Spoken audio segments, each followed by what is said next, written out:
Salut tout le monde, c'est Maxwell FCB, le débrief de Rayo Vallecano contre FC Barcelone, c'est maintenant. Ok les mecs, on se retrouve dans le décor de d'habitude, mais là on n'est pas très content. 1-1 Rayo Vallecano, on a eu de la chance, on a soufflé. Globalement, grosse équipe du Rayo, franchement. 1-1 c'est bien payé pour nous parce que globalement on méritait de perdre. Aujourd'hui on a rencontré quelqu'un qui a été plus fort que nous sur le terrain et ça faisait longtemps, que je me sens dominé comme ça. J'ai jamais eu cette sensation l'année dernière. Je sais pas, je comprends pas bien le match. Le match c'était un bordel monstre.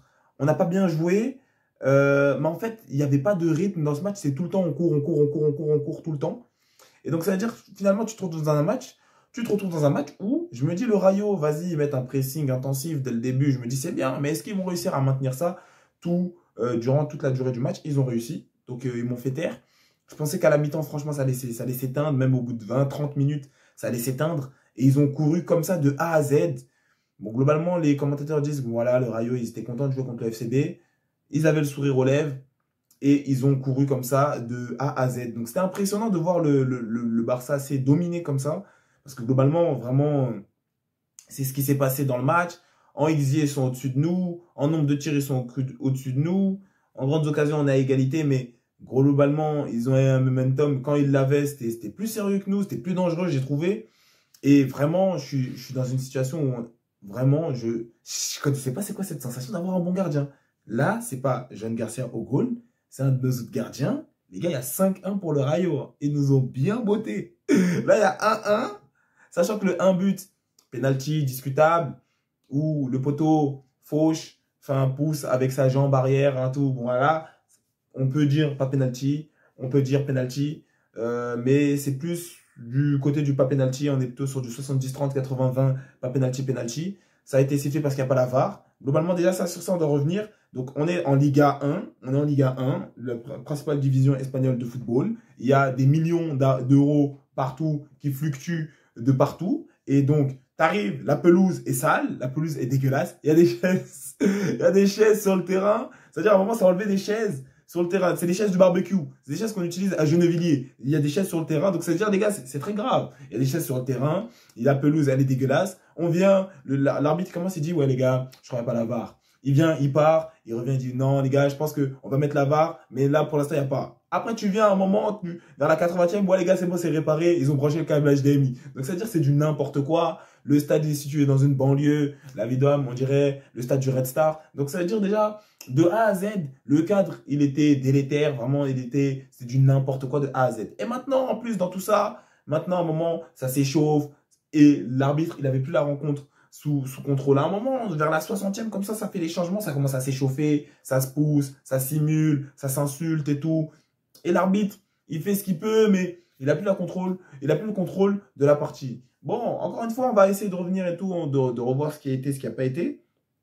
Mais je m'inquiète globalement beaucoup du match face à Newcastle parce que l'intensité qui a été fournie par le Rayo Vallecano, elle était gentille hein, par rapport à celle que Newcastle va fournir.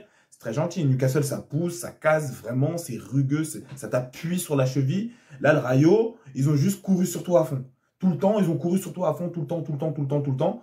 Newcastle, ça va être sérieux, c'est musclé.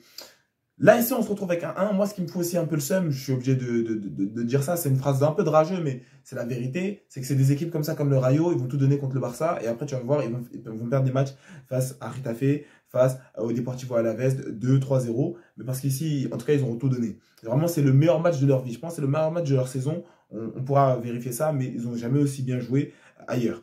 Et en tout cas, voilà, 1-1. Bon, ben, c'est dommage pour le FCB. Déjà une égalité. C'est assez dur. Globalement, j'ai l'impression depuis le début de la saison, mais que le Barça est moins fort que celui de l'année dernière. L'année dernière, vraiment, on était surdominant. C'est-à-dire même dans notre phase, on perdait. À chaque fois que le Barça il accélérait, tu le voyais dans tes yeux. Et donc, c'est pour ça que tu savais que même si tu étais en train de perdre, le Barça peut remonter. Et ça s'est vu face à l'Atlético, ça s'est vu face au RMA, etc. Même face à l'Inter. Le deux matchs, d'abord, on remonte d'un score qu'on prend. Même ouais, à l'Atlético, j'ai déjà dit. Mais là, globalement, c'était pas un Barça que j'ai senti bouillant. Moi, j'avais mis un petit attention depuis le début face à Mallorca, qu'on a joué à 11 contre 9 et qu'on n'a pas tapé 12-0. J'avais dit, il y avait un peu de relâchement, c'était bizarre. Aujourd'hui, là, le 1-1, globalement, le Rayo est plus fort que nous, mais c'est pas normal, tu vois. Et Eux, ils ont plutôt choisi voilà, de balancer sur les côtés, comme j'ai dit. Hein, c'est les mêmes points faibles. Hein. Le Barça a ligne haute. Ben, tout le monde est assez axé. Tu balances sur le côté sur ton attaquant ou sur ton latéral. Il va avoir la balle, il va faire un centre. Et à un moment, ça va trouver le but. Donc, on a des défenseurs. Là, aujourd'hui, il y a une charnière qui a été tentée. C'était, comment ça s'appelle? Eric Garcia Christensen. Heureusement qu'ils sont intelligents. Je vous dis la vérité. Déjà, Garcia qui en sauve énormément. Il doit finir homme du match. Mais Eric Garcia Christensen, heureusement qu'ils sont intelligents. Eric Garcia qui fait un plutôt bon match, je trouve, en plus. Mais heureusement, les deux, ils sont intelligents. Parce que c'est notre charnière de d'habitude. Ma parole, il y a but. Les deux, ils sont réfléchis. Ils savent que le centre va revenir comme ça. Je reste un peu en retrait. Ça sert à rien de plonger. Le deuxième va peut-être plonger. Si ça plonge, je fais confiance à mon gardien. Tant pis. Mais sinon, je suis surtout en retrait parce que c'est souvent ça. C'est en retrait. Si c'est devant toi, c'est bon. Eric Garcia va gérer. Eric Garcia qui fait 52 parades. Et donc voilà. Mais les deux, ils ont été intelligents. Ils ont apporté quelque chose. Et voilà encore. Bon, ça reste assez. En fait, c'est dommage parce que dans ce match-là, ils ont pas. En fait, c'est dans ce match-là, ils ont pu montrer à quel point ils sont forts. Mais s'ils sont autant utilisés, derrière, ça veut dire que le match, il y a un problème du côté du FCB. Mais je pense que cette charnière, tu la mets contre une autre équipe. Et ça peut passer tout autant. Donc ça veut dire c'est à voir cette charnière, c'est à voir si. Voilà, pourquoi pas la mettre dans d'autres dispositifs contre d'autres équipes dans d'autres matchs. Mais globalement, en tout cas, une grosse félicitation au Rayo Vallecano. Parce que en vrai de vrai, le match qui a été fourni, c'est un match que d'hommes. 11 hommes contre 11 hommes. Ils sont allés avec leur chance, leur niveau, leur truc. Ils ont tout donné. Ils ont joué comme des hommes. Il n'y a pas eu de perte de temps, de simulation, d'anti-jeu. Même si à un moment, ils tenaient beaucoup Pedri de Jong quand les deux passaient. C'est un peu d'anti-jeu, mais parce qu'ils sont fatigués. Vas-y, il y a eu pire. Franchement, il y a eu pire. Donc, on ne va pas leur jeter la pierre là-dessus. Mais franchement, ils ont eu un bon comportement. Et ils ont permis de fournir une rencontre qui était vraiment incroyable. Maintenant, par rapport au FCB, il faut vraiment qu'on se pose la question du dispositif de la ligne, nanani nanana. Est-ce que c'est tout le temps bien de le garder? On a concédé pas mal d'actions comme ça. Bon, la barre rentrante, franchement, on peut rien y faire.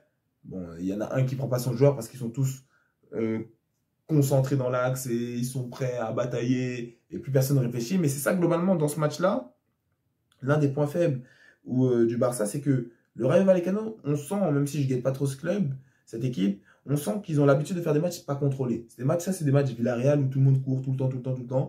Et vas-y, on envoie, il n'y a plus aucune tactique sur le terrain. Nous, on n'est pas comme ça. Nous, on a besoin de poser le jeu, d'être dans la réflexion, d'être dans la construction, de l'architecture. Et donc, ça a montré que le FCB, dans un match irréfléchi, parce qu'en vrai, finalement, c'est un match comme ça, où il y a du rythme tout le temps, pas de temps mort, ça court tout le temps, on a montré qu'on était moins bon, largement moins bon. Là, vraiment, on est de notre niveau d'habitude, je ne sais même pas si on est à 50%, je vous dis la vérité. Pourquoi? Parce qu'on ne peut pas poser le jeu, puisque les gens nous pressent tout le temps, et que finalement, ce que le match demande, c'est du jeu en transition tout le temps. C'est du box-to-box, c'est court, va là-bas, tente ton action, marque, non, c'est à leur tour, puis il n'y a pas de, vas-y, on se pose. Ils sont dans un dispositif, passe, accélération, but. Non, là, c'était courir tout le temps. Donc, c'est des matchs où, voilà, c'est des matchs box-to-box, où on a montré vraiment que le Barça, vraiment, son niveau chute. Et c'est pour ça, je pense, qu'on n'a pas retrouvé le niveau habituel de nos joueurs. On se pose la question, mais qu'est-ce qui leur arrive? Qu'est-ce qui se passe? Mais non, globalement, c'est juste le match qui demandait des choses que nos joueurs ne sont pas habitués à fournir, pas dans cet environnement-là, pas dans ce contexte-là. Et donc, ça veut dire, le niveau global était moindre de ce qu'il est d'habitude. Voilà, tout simplement.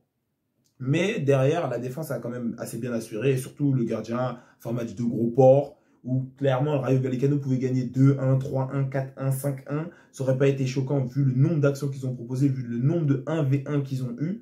Et voilà, il prend sa barre entrante. Il avait quand même mis sa main sur la barre. Donc ça veut dire vraiment, ce mec-là, c'est un gros malade mental. Mais j'arrive à me sentir un peu dans la situation du Real Madrid. Vous avez Courtois, ça et tout. Vous savez que globalement, quoi qu'il se passe, voilà, ça va être un minimum géré parce que le poteau qui est derrière, il est super fort. Vraiment, j'aime bien me mettre dans la situation où je me dis, voilà, le Barça, là, aujourd'hui, a fait 1-1, grand gardien. Le Barça, en fait, c'est bizarre de se dire ça. C'est très bizarre de se dire ça, mais je me dis, là, on peut gagner la Ligue des Champions. Pourquoi? Ma prestation, elle n'est pas top.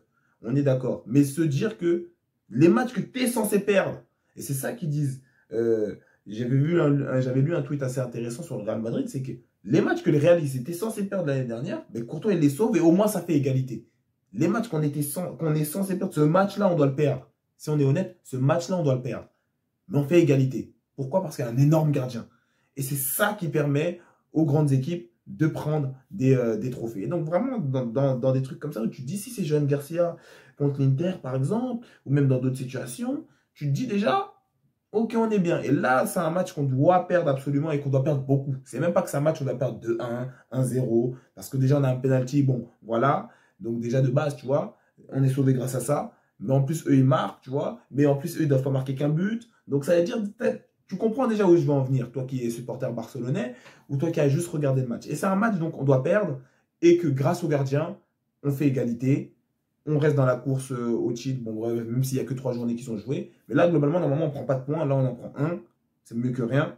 Et on ne perd pas. Et voilà, derrière, voilà, pour le moral et pour l'équipe, c'est mieux. Mais en tout cas, Johan Garcia, félicitations. Moi, j'hésitais encore à me dire, ouais, est-ce que c'est un bon achat ou pas. Je ne l'avais pas bien vu jouer. Je ne l'avais pas suivi quand il était à l'Espagnol. Mais franchement, match de gros porc, match de patron. Et comme l'a dit le commentateur, c'est pas normal. Si le meilleur joueur du Barça, c'est le gardien, c'est que c'est pas normal. Mais en tout cas, le Barça a un grand gardien, Johan Garcia. Et voilà, on attendra plus pour la suite. Mais encore une fois, je suis déçu un peu de la prestation du FCB. Mais si on réfléchit un peu plus et qu'on va au-dessus de ça, c'est que tout simplement le Barça n'est pas habitué à jouer des matchs full intensité, 90 minutes, où ils doivent fournir que du jeu en transition et faire un match box-to-box finalement. Et c'est pour ça qu'ils ont été moins bons aujourd'hui. En tout cas, bravo encore au Rayo. Dommage pour le FCB, mais encore grosse prestation de Johan Garcia. Johan Garcia, et voilà, franchement, on attend de voir la suite, des changements qui vont être opérés par Hansi Flick. Et voilà, on attend de voir du mieux pour le FCB. En tout cas, les gars, c'était tout pour mon débrief. Si vous avez kiffé, tu likes, tu partages, tu commentes, tu t'abonnes, tu donnes la force en description. Il y a mon TikTok, tu donnes la force aussi là-bas, tu vas liker, tu fais tout la même que sur YouTube. Tu prends soin de toi et des vôtres, et des tiens du coup. Et à plus pour la prochaine vidéo.